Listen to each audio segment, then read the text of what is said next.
So welcome to the Master Your Exit live show powered by The Big Exit. I'm Lynn, as you probably already know, and together with Graham Stephen, who you probably also already know, we'll be hosting the show today. On the Master Your Exit live show, we bring practical insights, expert interviews, and tools to help small business owners like you prepare for your big exit. This live show always airs on Tuesday at 7 a.m. in Los Angeles, at 10 a.m. in New York, and at 3 p.m. in London. So no matter where you are in terms of the ocean, we've got you covered. And each show is pretty short and simple, maximum 30 minutes long. And if you're tuning in on our YouTube channel live, on our LinkedIn channel, welcome. Thank you so much for being here. If you've joined us live here in our Zoom virtual studio, that's really awesome too. You can drop all your exit questions in our studio chat, and we answer them live here on the show today.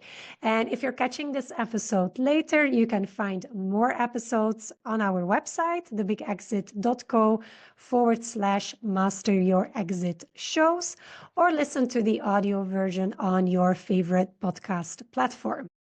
Now, today's show, we're going to share knowledge with you. It's an educational show today. We're going to be sharing knowledge that I would say you would normally pay probably thousands of dollars for. So this one is worthwhile watching. It's also knowledge that we share with our paid clients, and it's basically stuff we want every business owner to know so they can take the next step on their journey of preparing their business for an exit. So what we're going to cover today is basically 4 unconventional ways and 2 maybe well-known ways, and we'll start with those 2 on how to find potential buyers for your small business. So maybe let's start with the 2 conventional ones. You might have already heard of them before. If you're Googling how to find a potential buyer for my business, those are the things that will probably pop up first. So we'll start with the 2 conventional ones, which is selling and buying platforms. So we'll talk a little bit more about those, as well as the second one, business brokers. So let's just break it down in those 2 ones first before we get started on the 4 maybe less conventional ways on how to find a potential buyer. Graham, let's talk a little bit first about these selling and buying platforms. Like if you go on Google or ChatGPT or whatever, and you look for platforms to sell my business or platforms to buy a business, there's a few that pop up depending on where you're based in the world. Let's talk a little bit about these platforms specifically. Graham, what is your thought on basically getting your business out on one of these business selling platforms? What's your experience with that? Yeah, I think then, I mean, just to kind of preface it or kind of frame the question is, I think we're talking here largely sort of 6, maybe 7-figure businesses, and I make that important distinction because a lot with bigger businesses, you're normally going to a specialist corporate finance house or investment banker or private equity and all of those sorts of things. I think these platforms tend to work quite well for some of these smaller businesses, but all that they are, it's a little bit like a dating service. Okay, I'm way too old for this. I used to meet people the traditional way. Too old and too married as well. Graham. Exactly, yeah. So, but the point is that you go through this process of these platforms bring buyers and sellers together. And I think they can be a useful way to find buyers. But the problem with like any of these platforms is that sometimes finding the right one can be quite difficult. It's easy to go and do a listing. It's easy to go, whether you're a buyer or whether you're a seller. So it doesn't take away the responsibility to actually go and do proper due diligence. Everyone talks about due diligence on the seller. Is this business what they are? But I think equally important is you need to do due diligence on the buyer. So these platforms are great in terms of visibility. They're great in finding potential buyers, but equally, it probably means you need to do the same, if not more, due diligence on these guys. Don't be afraid. So use the platform by all means to find potential buyers, but don't kind of just accept because it's been on a platform that they're properly vetted. And the different platforms have got different degrees of vetting and sign up. Some you can just go and say, hey, I'm interested as a buyer. There's been no checks whether you've actually got money to pay for businesses, whether you've got a track record, whether you've got anything. Those you need to be very careful. And then some of the sort of other platforms can have more robust processes around that. So you even get sort of like closed loop buying, selling platforms, where as a buyer, you actually need to register and pay. And, it's a paid for service to belong to, let's call it the network. It's a long answer to a very short question is I think they definitely have their place, but they are not the sort of utopia I think that sometimes they're made out to be. You've still got to do your research. Do your research on the platforms you're using. Go and find other sellers who've actually used that platform. Often they have these what do you call it, testimonials and what have you on their website. Go and follow up on those, okay? And actually do the DD. And I think that's the most important thing with these platforms. By all means, use it to find prospective buyers, but don't think that means you don't have to do due diligence. That would be my my sort of key takeout from these platforms. They have their place, but it's due diligence is king. I think this is crucial. I mean, this summarizes it beautifully. It's a great way to put your business in front of a lot of potential buyers, yet that also means that you'll have to sift further through who's there on that platform interested in buying your business, and your due diligence as a seller of the potential is crucial. Platforms like this, as you say, it really depends how much the platform is vetting both buyers as well as sellers on both sides, basically. So super valuable to at least go and have a look there on these platforms to see who's out there buying businesses like yours, et cetera. If you're comfortable with reaching a broad audience, platforms are a great place to reach that broad audience as well. You might want to decide to open up other channels too to find potential buyers. So we'll talk about 5 more just in a minute now. But yeah, great. Just a practical piece of advice with these platforms is, don't be afraid to reach out to the platform owners themselves and ask them some pretty basic questions. How are you vetting your buyers? What support are you giving to us buyers and sellers? And some of these platforms do this. They actually provide deal support and they provide various things. So that's a key tell for me. Like if it's very hard to get hold of the platform operators, sometimes that can be a bit of a red flag. And the legitimate platform operators will usually be quite transparent. There'll be consumer support, whether it's online chat, whether it's a phone number, whether it's a contact address. And I think, the custodian of the ecosystem, so to speak, if they're well-intentioned and they want to protect the integrity of their ecosystem, they're going to take the time and effort to make sure that they manage both sides of that market really well. So I think it's a very simple test, but ask the question. If you send an email and you never hear back from the platform owner, well, maybe that's a bit of a red flag. Yeah, that's an excellent point that you're making there, Graham. And this leads us beautifully to the second, I think, conventional way of finding potential buyers for your business is using a broker, a business broker. And there's all sorts and all kinds of business brokers out there. They're great to help you find potential buyers, yet business brokers, just like you were saying with the platform, in doing your due diligence about the platform owners and how they're vetting buyers, et cetera. There's also a couple of questions that we recommend business owners to ask business brokers before they actually sign a contract with them to help them sell their business. We don't have to dive into all of these questions that you could ask a business broker to kind of vet them and make your decision with whom you're going to work with. We've got an extensive blog on our website about that. I'll put it in the show notes too. But Graham, there's probably a couple of things that, from the top of your head, you'll be like, if you are looking for a business broker, these are like the 3 things to look for before you decide on which one you're actually going to work with. Yeah, I think with business brokers, I mean, the one thing there is again, size of businesses we're dealing with. The one thing about a business broker is you have a personal relationship usually. So I think that's the difference with a lot of these platforms. It's a lot easier to have that relationship. So, calling for a Zoom meeting or face-to-face meeting with the business broker is key. And then asking them some absolutely critical questions. Ask them, about previous deals that they've done. Ask them for examples. Ask them for references. Ask them what experience they've had in your sector.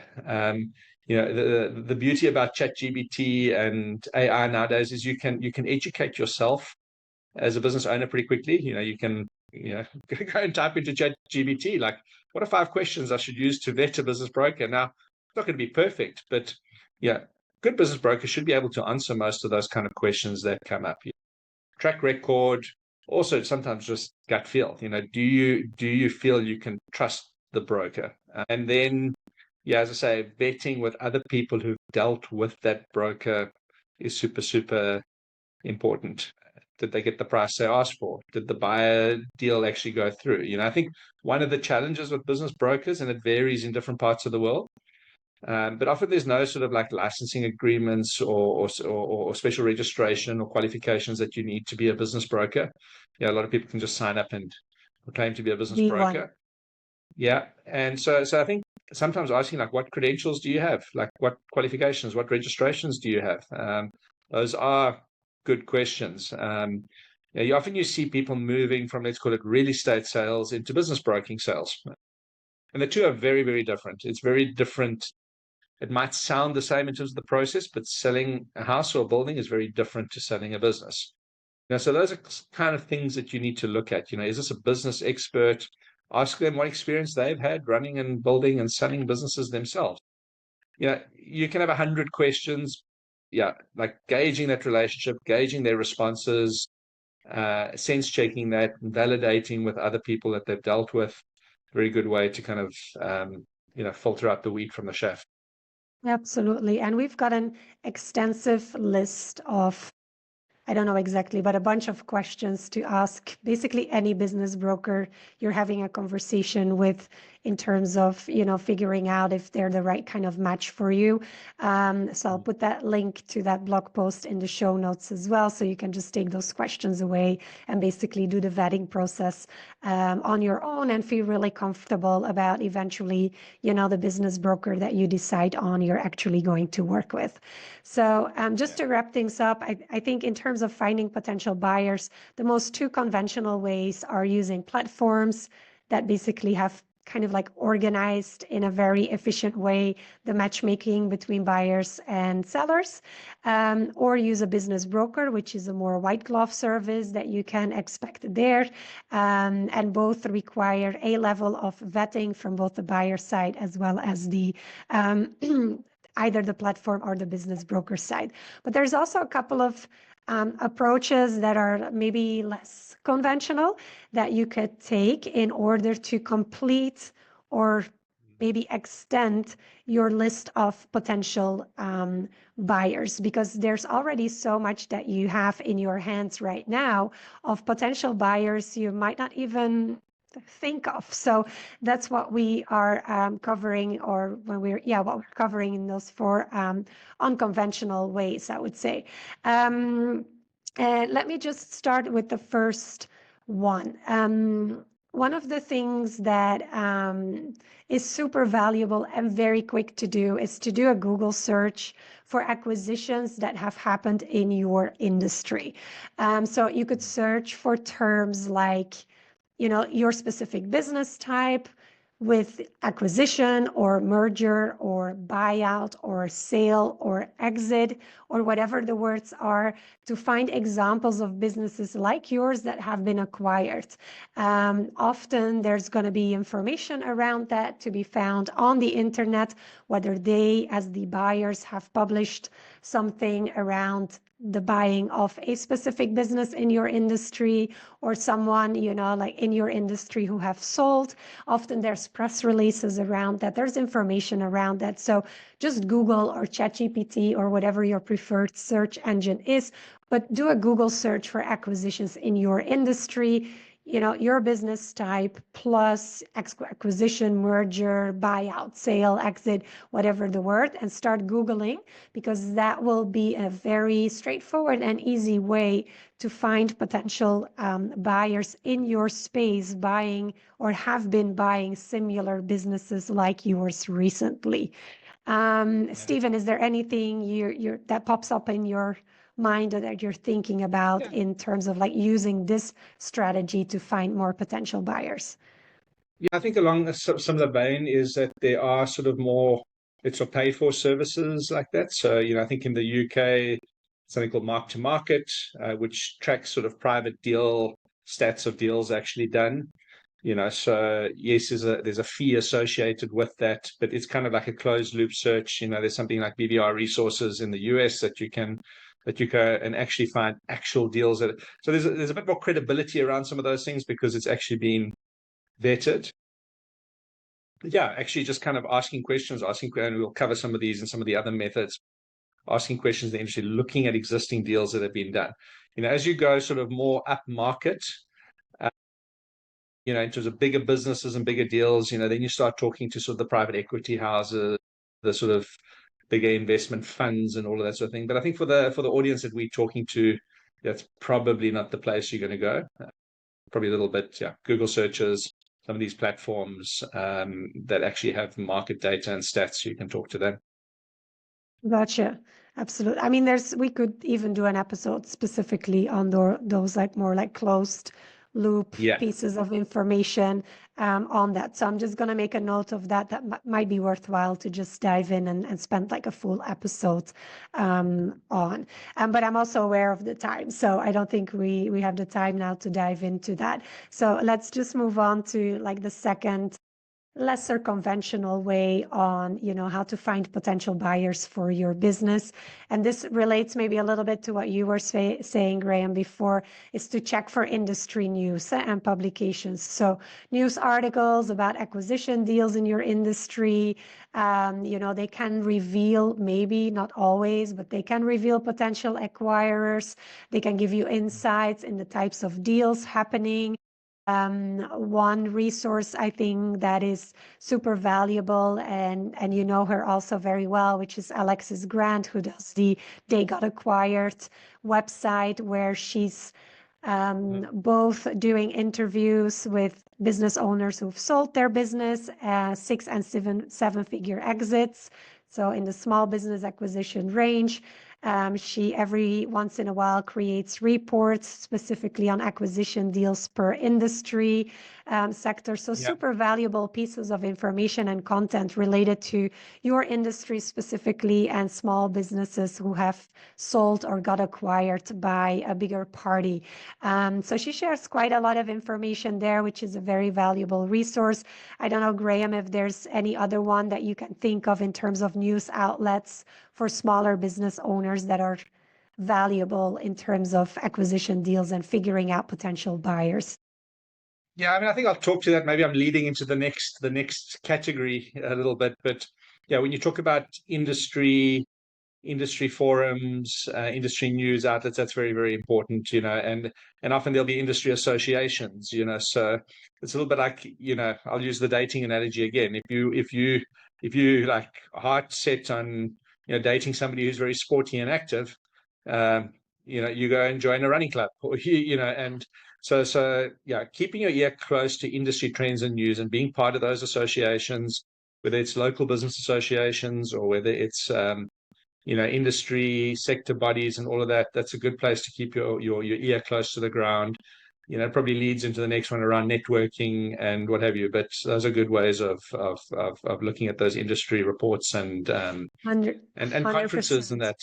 Yeah. Yeah. So this would be our third unconventional way, is to try and join relevant industry groups and communities. If you're not really sure what they are, because maybe you're not an extensive community participant, but just connect with other business owners in your industry specifically. They for one, they might guide you to the right kind of communities for you to be a part of, but also, you never know who might be looking to acquire a company like yours as well. So just connect with these other business owners, because they might be a potential buyer for your company, or they are part of, like industry relevant communities and groups and stuff here like that, where you're not a part of yet, but they recommend you to be part of these communities to kind of, get a little bit more into the in-crowd scene of the space that you're in and find a potential buyer or potential buyers there as well. And that leads us into the fourth and last unconventional way or method to find potential buyers for your small business, and that is using your personal network. We often underestimate this, but we have so many people in our, client base, supplier base, just neighbors, people in your community, maybe people that you know from your sports club. There's all kinds of ways to be using your personal network as well to find potential buyers. So reach out to friends, to colleagues, industry contacts that you know who may have experience with buying or selling businesses, who can provide valuable insights, or even, connections with potential buyers as well, which I think is just a really great strategy to be using your personal network. In general, lots of these leads of potential buyers will already be a little bit more vetted than maybe, you just Googling and just finding information online. So using your personal network to find a bit more vetted buyers as well, and get those insights into these communities is very, very valuable. Anything you want to add to that, Graham?